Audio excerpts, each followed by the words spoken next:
ज्ञान और कर्म दोनों जब जुड़ जाते हैं तो आदमी संपूर्ण हो जाता है। यही सिख धर्म में है। दशा नौआंदी किरत करो कर्म जोगी, और वाहिगुरु का नाम जपो ज्ञान जोगी। इस्लाम धर्म में हक हलाल की रोजी रोटी करो, खाओ कर्म जोगी, और अल्लाह की इबादत करो ज्ञान जोगी। ईसाई धर्म में हार्ड वर्क करो कर्म जोगी, गॉड्स प्रेयर करो ज्ञान जोगी। तो इसी पे टिके हैं सारे धर्म। अगर ये दो चीजें आप में नहीं हैं तो आप मुकम्मल धर्म को मानने वाले नहीं हैं, दिखावा जितना मर्जी करते फिरो। वहीं पे आते हैं, यहां से शुरुआत करी। क्यों लेना पड़ता है गुरु मंत्र, क्यों जरूरी है गुरु मंत्र? पहले आपके पास सारे सुख सुविधा उनके लिए कि मेरे पास सब चीज है, मुझे क्या जरूरत है राम नाम की। तेरे पास आज सब कुछ है, क्या तेरे पास गारंटी है कि आगे भी सब कुछ रहेगा? तेरा आज शरीर सही सलामत है, क्या तेरे पास गारंटी है कि आने वाले में सही रहेगा? तेरी संतान आज अच्छी है, पर क्या तेरे पास गारंटी है कि आने वाले टाइम में अच्छी रहेगी? नहीं ना। क्या तेरा कोई ऐसा अपना है जो यहां भी तेरा है और जब शरीर छोड़ के जाएगा तब भी तेरा रहेगा? जो तुझे अपने नजर आते हैं, शरीर से आत्मा निकलने की देर है, धरती पे लिटा देंगे, सब कपड़े उतार लेंगे, तेरी अंगूठियां, तेरी चैनी, तेरी घड़ियां, पुराने टाइम में कहते तागड़ी बनती थी वो भी उतार लेते हैं। क्यों उतारते हैं? एक बुजुर्ग से पूछा, अजी इसकी घड़ी क्यों उतार रहे हो आप? कहता ऐसा ना, इसको नहलाएंगे पानी पड़ जाएगा। हमने कहा जिसके खुद के पानी पड़ गया, घड़ी उतारने से क्या होता है जब वो ही नहीं रहे? कहता नहीं नहीं, अब मुर्दे ने कौन सा टाइम देखना है भाई, हम उतारेंगे काम आ जाएगी। तो नहाने का बहाना, सारा सामान उड़ाना, कई तो सोने का दान तक निकाल लेते हैं किसी के लगाओ तो। ये आपने अपनी आंखों से देखा। दूसरी बात, आप जिनके बेटे बेटियां हैं, बुरा ना मानिएगा, आपके बुजुर्ग इस दुनिया से चले गए, क्या आप में से कोई बेटा या बेटी उनके साथ गया जो इतना मान करते थे, मेरा भरा परिवार, मेरे बेटे, मेरे बच्चे? कोई गया? कोई नहीं जाता, ये रीत है, कोई नहीं गया। और फिर जब आप अस्थि लेके चलते, राम नाम सत है, सबकी जही गत है, या जो भी शब्द अलग अलग धर्मों में बोले जाते हैं, तो क्या आपने कभी गौर किया कि आपकी भी ये गति होने वाली? जी नहीं। आप तो कहते हैं सारे चले गए, अपना तो पक्का अड्डा है, अपने नहीं हिलने का इधर से। तो ये आपका भ्रम है, ये आपकी गलत सोच है। ऐसा ही होने का है, मान ना मान तेरी मर्जी। तो क्या ऐसा कोई है जो तेरे साथ जाएगा? तू कहते मेरे पास तो सब कुछ है, तेरे पास कुछ भी नहीं है जब तक राम का नाम नहीं। राम नाम जपोगे तो अंतिम समय में भगवान गोद में बिठा के निज धाम लेके जाएंगे। इस दुनिया में यहां मुश्किल पड़ गई, घर से हजारों किलोमीटर दूर बैठे हो, वहां मां को याद करो, बाप को कोई नहीं आएगा, पर अगर राम नाम आपके पास है, जाप कर लेना, भगवान वहीं खड़े नजर आएंगे। इसलिए जरूरी है राम का नाम। यहां सारे साथ छोड़ देते हैं, यहां सारे मुंह मोड़ लेते हैं, वहां प्रभु वो परम पिता परमात्मा कभी मुंह नहीं मोड़ता। इसलिए जरूरी है राम का नाम। आपके पहाड़ जैसे रोग आने वाले हैं, आपको मालूम नहीं है? चलती का नाम गाड़ी, जब तक शरीर चल रहा है ठीक है, तो वो पहाड़ जैसे कर्म, पहाड़ जैसे रोग जो आने वाले हैं, क्या आपका बेटा, क्या आपका पैसा, क्या आपका कोई और रिश्तेदार आने वाले उन भयानक रोगों को पहले काट सकता है? जी नहीं। पर हम आपको गारंटी देते हैं, अगर आप राम का नाम जपेंगे तो परम पिता परमात्मा पहाड़ जैसे भयानक रोग को कंकर में बदल देंगे, ये हम गारंटी देते हैं। इसलिए जरूरी है राम का नाम लेना। आप भ्रम में हैं, नहीं मेरे पास तो सब कुछ है। आप सोच के देखिए, राम का नाम इसलिए लेना जरूरी है क्योंकि वो जब कोई साथ नहीं देता वो साथ देता है, जब कोई साथ नहीं रहता वो साथ रहता है। तो तो भाई यही नहीं, जब आप किसी मुसीबत में फंस जाते हैं, जब आपके ऊपर टेंशनों के पहाड़ टूटते हैं, जब मन डगमगाने लगता है, जब आत्मबल गिर जाता है, क्या ऐसी कोई दवाई है? एलोपैथी, होम्योपैथी, आयुर्वेदा, नेचुरोपैथी, किसी भी पद्धति में, यूनानी पद्धति, किसी के पास ऐसी दवा है जिसको लेने से आत्मबल अप हो जाए, बढ़ जाए, विल पावर आ जाए? जी नहीं। किसी केमिस्ट की दुकान पे चले जाइए, आत्मबल को बढ़ाने वाली दवा नहीं है। पर हम आपको गारंटी देते हैं, वो आत्मबल को बढ़ाने की दवा की दुकान आप खुद हैं। वो दवा आपके अंदर है, पर आप सोए पड़े हैं, उस दवा का लॉक लगा रखा है। अरे राम का नाम जपो, आपके अंदर से वो दुकान का दरवाजा खुलेगा और आत्मबल चरम सीमा पे पहुंच जाएगा। तो आप भूले फिर रहे हैं, सारी शक्तियों के मालिक होते हुए भी। आज मनुष्य ने, यहां तक साइंटिस्ट, क्योंकि हमने नॉन मेडिकल पढ़ा है, विज्ञान को मानते हैं, लेकिन धर्म को भी विज्ञान के नजरिए से जब पढ़ा तो धर्म तो महाविज्ञान है। तो साइंटिस्ट कहते हैं कि आज आदमी ने दिमाग के 10-15% यूज करके सुपर कंप्यूटर पता नहीं क्या क्या बना लिया। जरा सोचिए, अगर 100% काम में ले ले तो पता नहीं क्या से क्या हो जाए। एटम, अणु, हाइड्रोजन सब बना चुका है, पर दिमाग से काम कितना लिया? 10 से 15%। कितनी शक्ति दे रखी है हमारे अंदर। आपको छोटी छोटी चीजें बताते हैं, ध्यान से सुनोगे तो बड़ी लगेंगी। क्या आप हाथी से पावरफुल हैं? जी नहीं। उसके सूंड जितनी ताकत भी नहीं है आप में, पर है ना कमाल, उसके सिर पे बैठ के उसको हुक्म देके जिधर मर्जी ले जाते हैं। क्या शेर को आप एक हाथ से रोक लेंगे? एक छोड़ो, आप वैसे की गिबत जाएगी देख के, और वो कहीं बोल दिया तो पूछो मत क्या क्या निकलेगा। पर उस शेर को भी इशारों से नचा लेता है आदमी। कैसे? इसकी वजह से ये आकाश तत्व जो सबसे ज्यादा मनुष्य में पाया जाता है। 5 तत्व हैं, पृथ्वी, पानी, अग्नि, वायु, आकाश, और आकाश तत्व मनुष्य में सबसे ज्यादा है, जिसकी वजह से इसका दिमाग ज्यादा है और ये सबको नचा लेता है। तो ये कितने परसेंट में? 10-15% में। तो जरा सोच के देखिए, अगर मनुष्य 100% नहीं कुछ और परसेंट बढ़ा ले तो क्या होता है? और बढ़ता कैसे है? ये बहुत सारी चीजें हैं। विज्ञान के नजरिए से उलझी हुई पहेलियों को सुलझाओ। बुझारतें होती हैं, पुराने टाइमों में बुझारत डाला करते थे, पुराने लोग जानते हैं, पहेली कह लीजिए, उनको सुलझाओ तो दिमाग की थोड़ी थोड़ी शक्ति बढ़ती है। लेकिन एकदम से बढ़ाना चाहो तो वो एक ही तरीका है, अपने विल पावर को जगाना, अपने डीएनए को पॉजिटिव संदेश पहुंचाना, जो कि राम नाम से पहुंचता है और कोई दवा नहीं है। तो ये हमारे पवित्र वेदों में सब कुछ लिखा है, भरा पड़ा है। तो उसको पढ़ के, उसको सुन के अमल करो।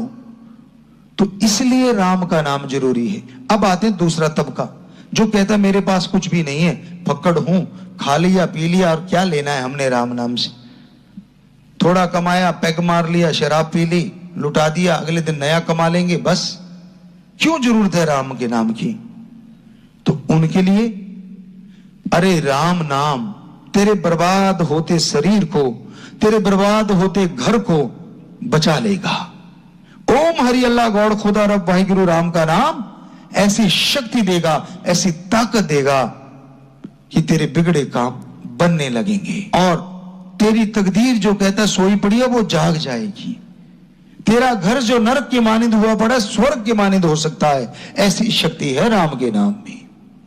ऐसे ऐसे उपाय सूझेंगे, ऐसे ऐसे तरीके सूझेंगे जिन पे चल के आप तरक्की कर पाएंगे, जिन पे चल के आपका सक्सेस रेट बढ़ता जाएगा। इसलिए जरूरी है राम का नाम।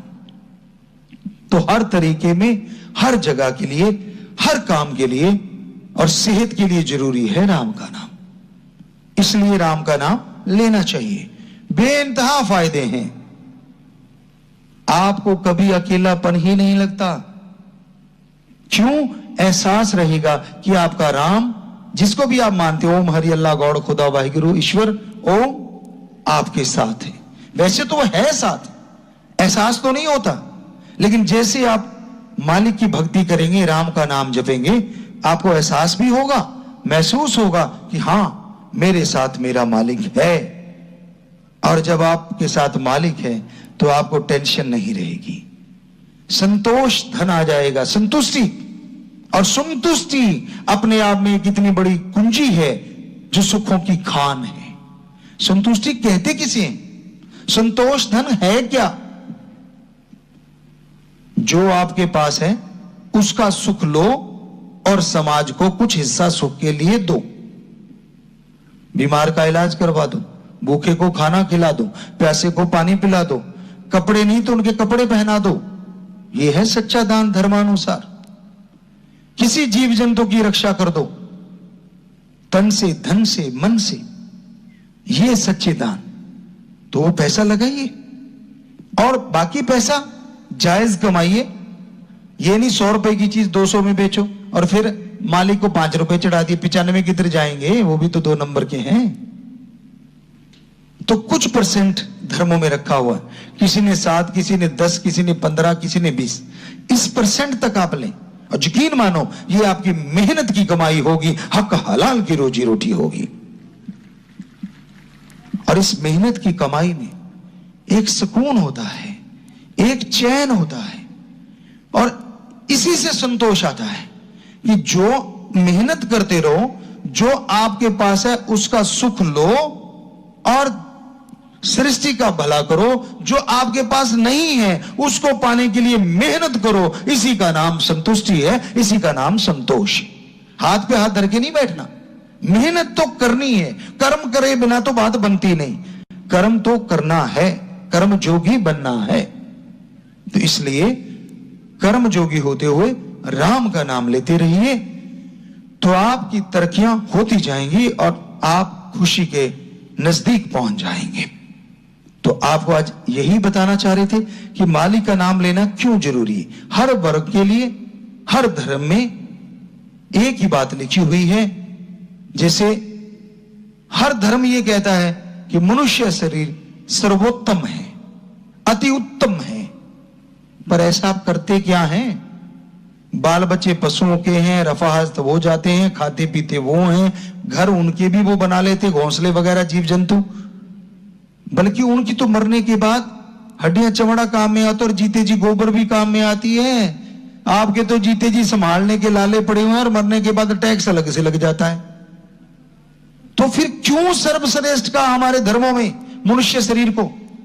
उसकी वजह है कि मनुष्य ही प्रभु की भक्ति करके उस ओम को पा सकता है, जबकि बाकी उसे नहीं पा सकते। ओम मुक्ति का दाता है।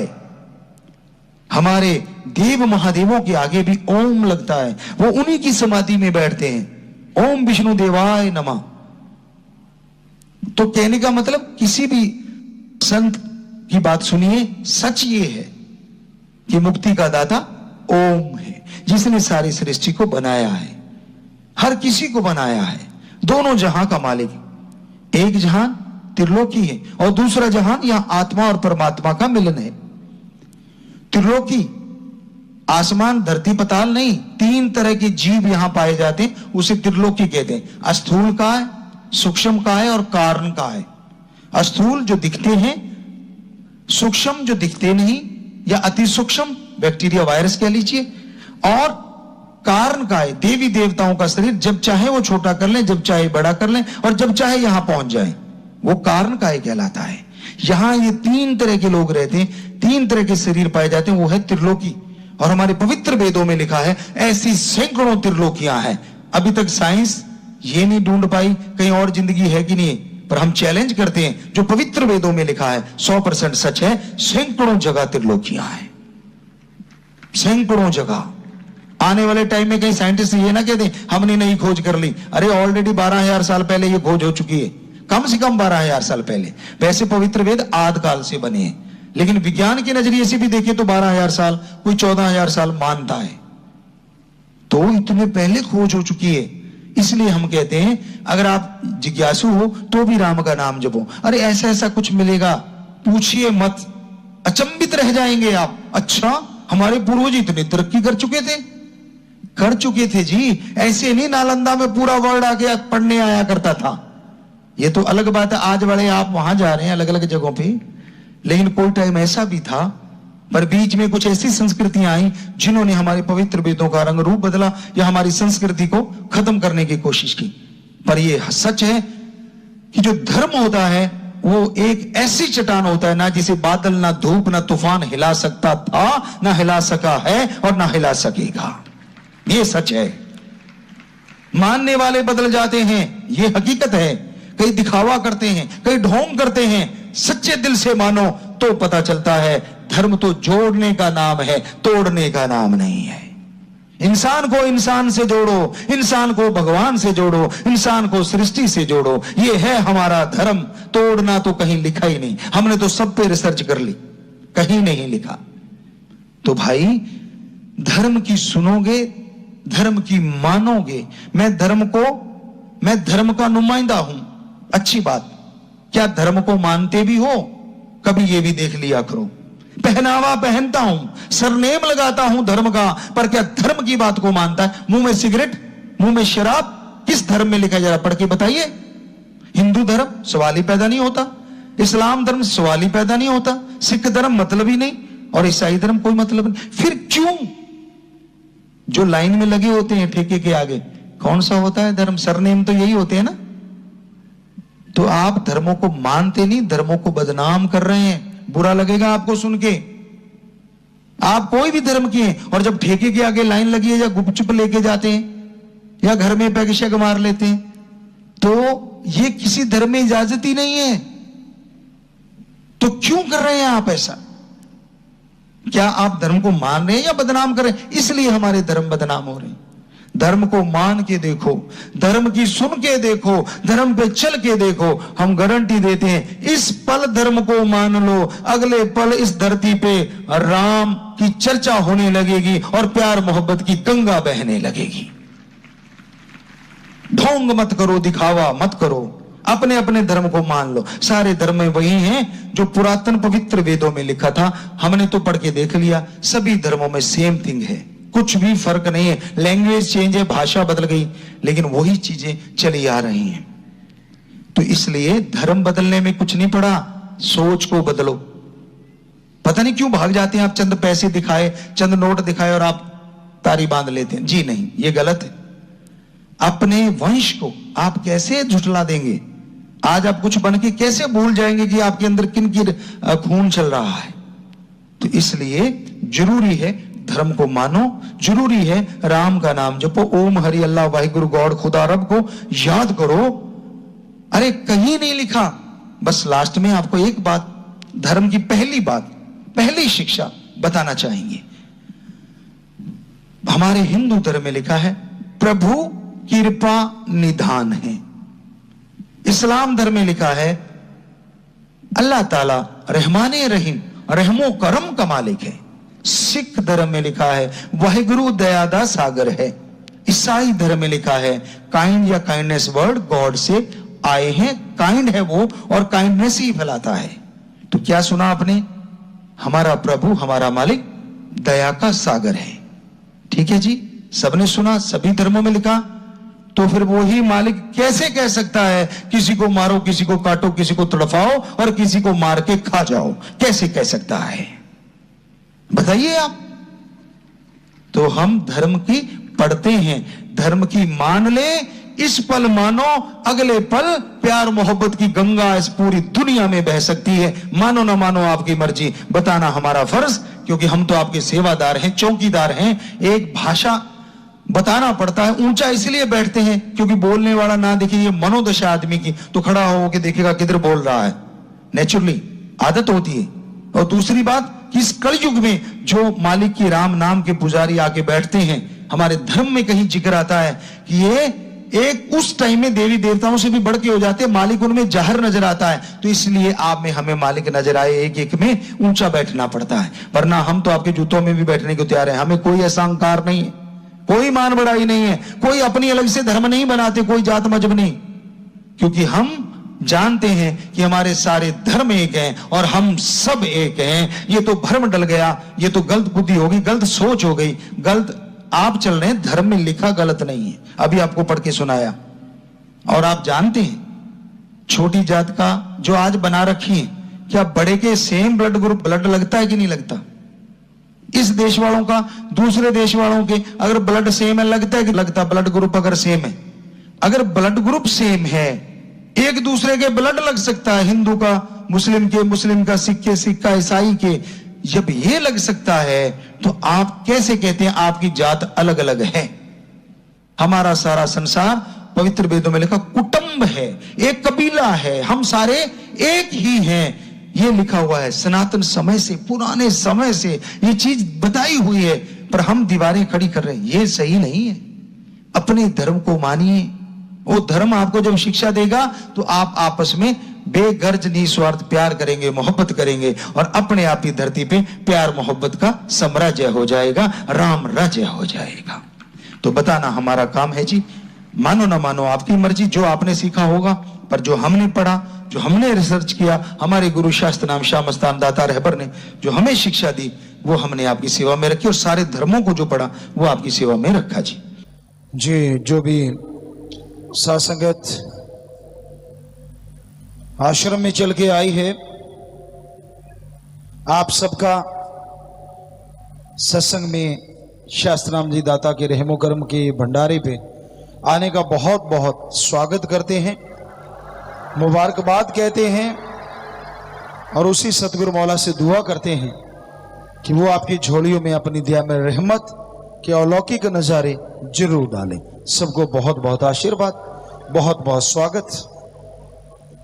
तो शास्त्र नाम दाता का रहमो करम, दया में रहमत का ये भंडारा